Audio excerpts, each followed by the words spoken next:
What is up, everybody? It's Brandon Collins, and I've got another amazing interview for y'all.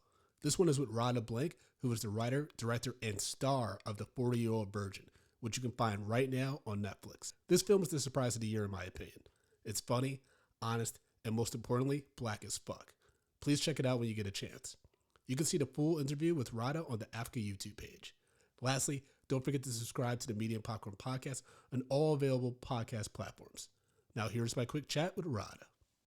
Brandon Collins, Media and Popcorn Podcast. It's a pleasure to meet you, and happy birthday. Same here. Thank you, Brandon.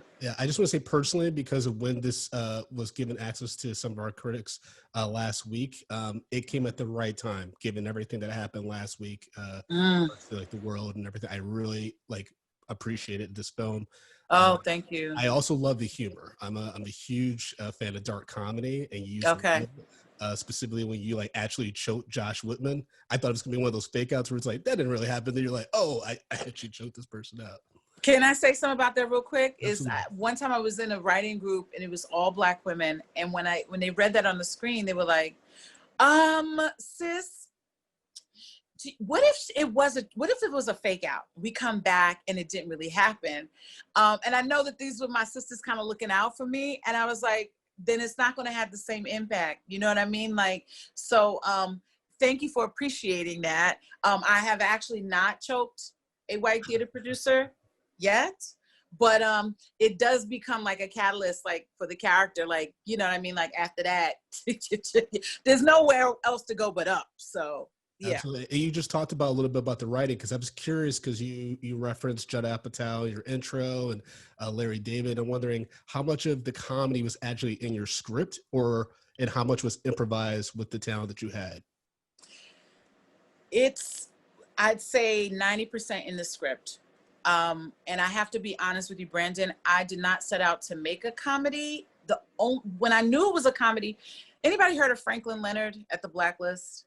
Okay, so he's like my bro in the business. And I'm very, very private about my process of writing, unless I get to a draft and I need to kind of hear it aloud with some actors. For the most part, I keep things very close, and I only share it with 3 people that I've shared it with for 15 years.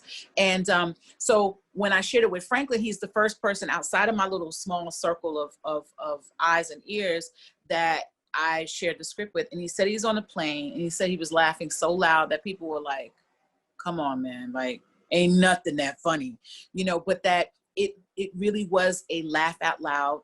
He had a laugh out loud response to the script. And that's when I was like, wait, so you're saying it's a comedy? He's like, yeah, it's a comedy, I guess I'm the type of person who is always trying to write from a place that's authentic. I never want to try to be funny. I think that's why, I did comedy for a number of years in New York, and it was a struggle for me because that was the expectation, is you're going to get on stage and make people laugh.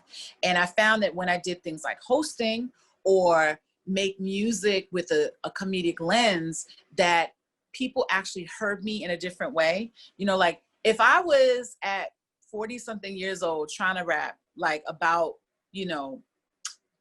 I don't know, Trump and his taxes, I just don't know that people would hear me if it wasn't through a lens of comedy. So I do understand the power of comedy in one, what's the word I'm looking for? Disarming people, and then kind of pulling them into something.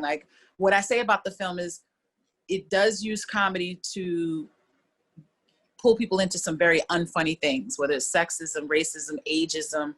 But I really was not sitting down and saying, oh, this is going to be funny. It was once I started sharing it with people outside of my small circle that they were like, this is funny. And then sometimes we get on set, the knee cracking. It happened in the first scene with the Black theater director, where I disturbed his prayer to the ancestors. And then by the time we got to the end, I was like, oh, you know what? I want to add something here. I added actually the whole scene where the kids go, hail, hail. I added that. And then I was like, we need a button. It'll be the knee crack. So sometimes it was about revisiting something that was already there, but we didn't fray too far from the script. A lot of what we said was written in the script. That was fantastic. Great job. Thank you, Brandon. Appreciate it.